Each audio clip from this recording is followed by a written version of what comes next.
Good evening, visitors. Welcome to the Australian War Memorial's Last Post ceremony.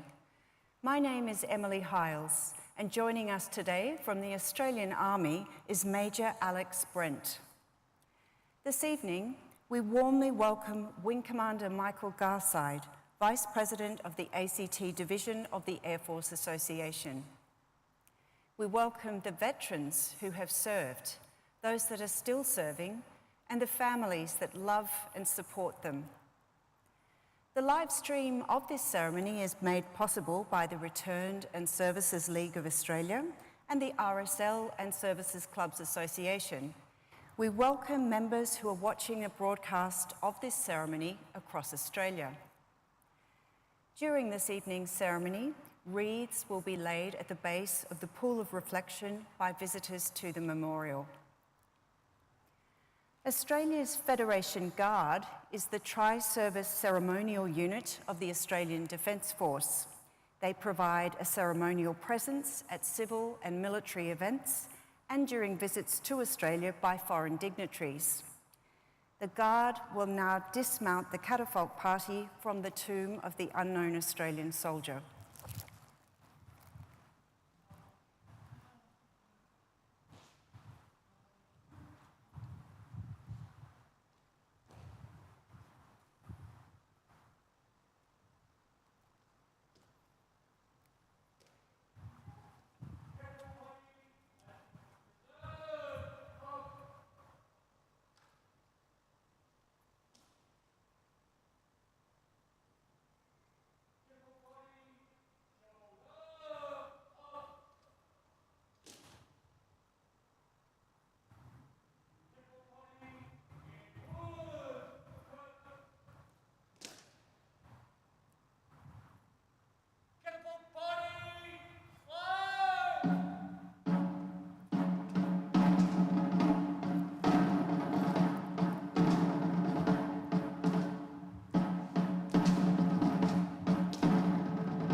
If you're able, please stand and join in singing the national anthem. Catapult party, attention! Catapult party, present! Oh!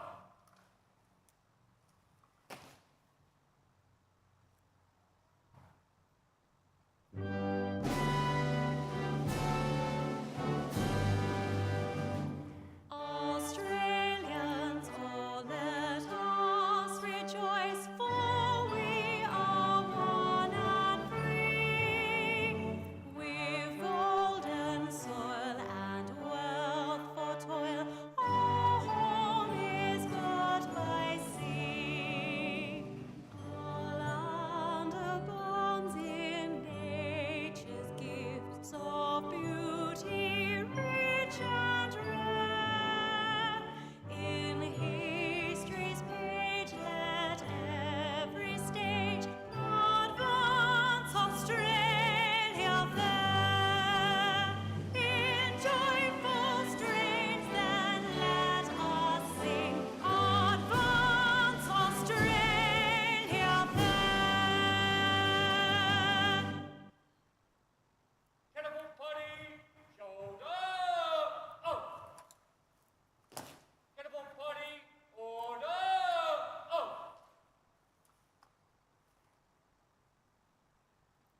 Australian War Memorial was the vision of Charles Bean, Australia's First World War official historian. Bean landed with the Australian troops on Gallipoli and stayed with them at the front through to the end of the war. The idea of this national memorial and museum came to him at Pozières, France, in the depths of the bloody fighting of 1916. Bean's idea was that this would be a place where family and friends could mourn loved ones buried in faraway places. It would also be a place that could help all Australians understand what these men and women had endured and what they had done for us. Bean's vision, to which we remain true, is best expressed as inscribed in the entrance to the memorial's galleries. Here is their spirit, in the heart of the land they loved. And here we guard the record which they themselves made. Tonight, we will read the story behind just one of those on the Roll of Honour, which lists the names of more than 103,000 men and women who have given their lives for us in war and on operations for more than a century. But first, we present a lament, flowers of the forest. Wreaths and floral tributes will now be laid at the base of the pool of reflection.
Today we remember and pay tribute to Flying Officer Geoffrey Silva, Distinguished Flying Cross.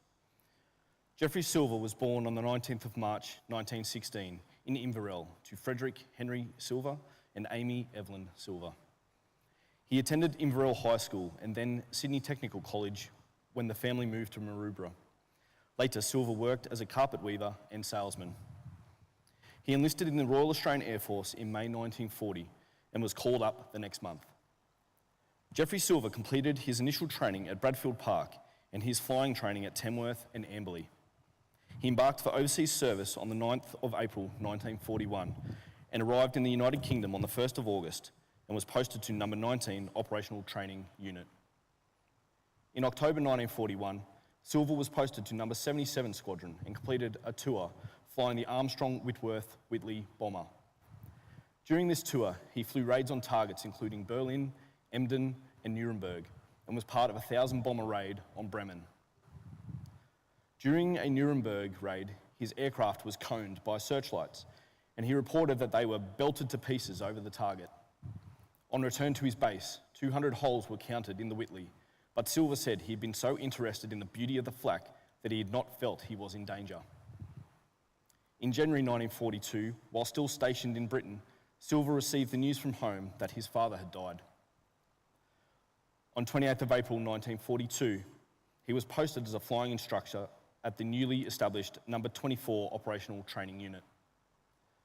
On the 31st of July, returning in a Whitley from a raid on Dusseldorf, Silva's aircraft was hit by flak that set fire to his load of incendiary bombs. His crew bravely fought the fire as famous German night fighter pilot Heinz Wolfgang Schnaufer continued to attack until Silva, now on fire himself, ordered the crew to bail out. His uniform and parachute ablaze, he bailed out of his aircraft, not knowing if his parachute would open. Luckily, it opened, and as it did, the bomber exploded, with red-hot pieces of debris narrowly missing him and his parachute. His British rear gunner, Sergeant Whiting, was killed. Silva landed in a field near Charleroi in Belgium, and with the aid of the local resistance, made it to Gibraltar. From there, he reached England, where he arrived on the 10th of September, 1942. He was awarded a Distinguished Flying Cross in October 1942 for the gallantry he had displayed. Silva was posted to Coastal Command in December 1942 and flew Sunderland flying boats with 119 Squadron until April 1943.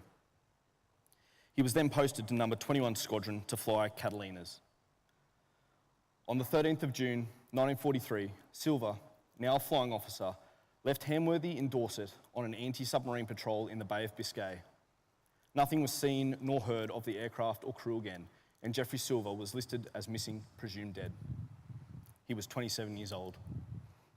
Missing with him were fellow Australian flying officer Robert Beckett-Albin and British crew members Sergeant Foch, Flying Officer Randolph, Sergeant Modgers, Flight Sergeant Everett, Sergeant Brockenshire, Sergeant Mears, Sergeant Reed, and Pilot Officer Gardner. In July 1943, Silva's mother saw in the press that Silva's rank had been incorrectly reported as Pilot Officer. She wrote to the RAAF Casualty Section, requesting this be corrected to Flying Officer in any further communications.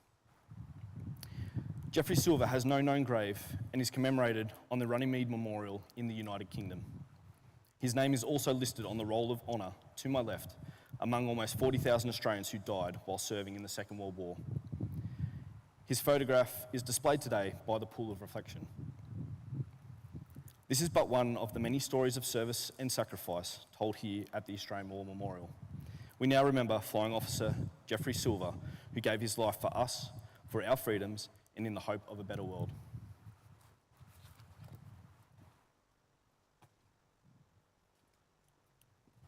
Catapult party, shoulder up!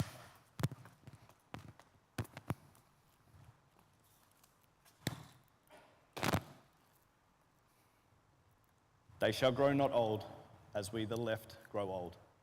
Age shall not weary them, nor the years condemn. At the going down of the sun, and in the morning, we will remember them. We will remember them. Catapult party, present! Oh!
lest we forget. Lest we forget.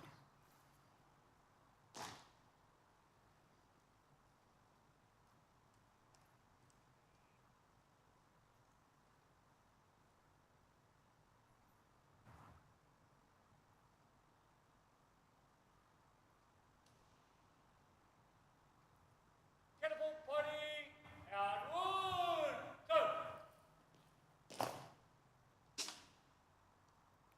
Catapult party, quick, one.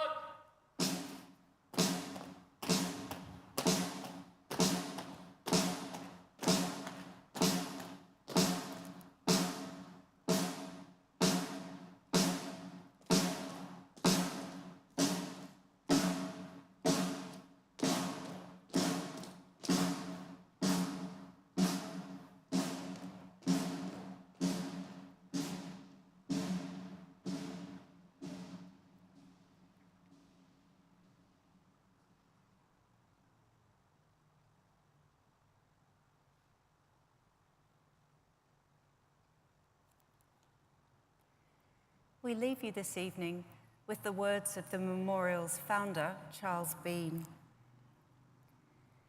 Many a man lying out there at Pozières or in the low scrub at Gallipoli, with his poor, tired senses barely working through the fever of his brain, has thought in his last moments, well, it's over. But in Australia, they will be proud of this. Ladies and gentlemen, that concludes the last post ceremony. On behalf of our director, staff and volunteers, thank you for visiting the Australian War Memorial today and for your continued support of the Memorial's development project. We wish you all a very pleasant evening.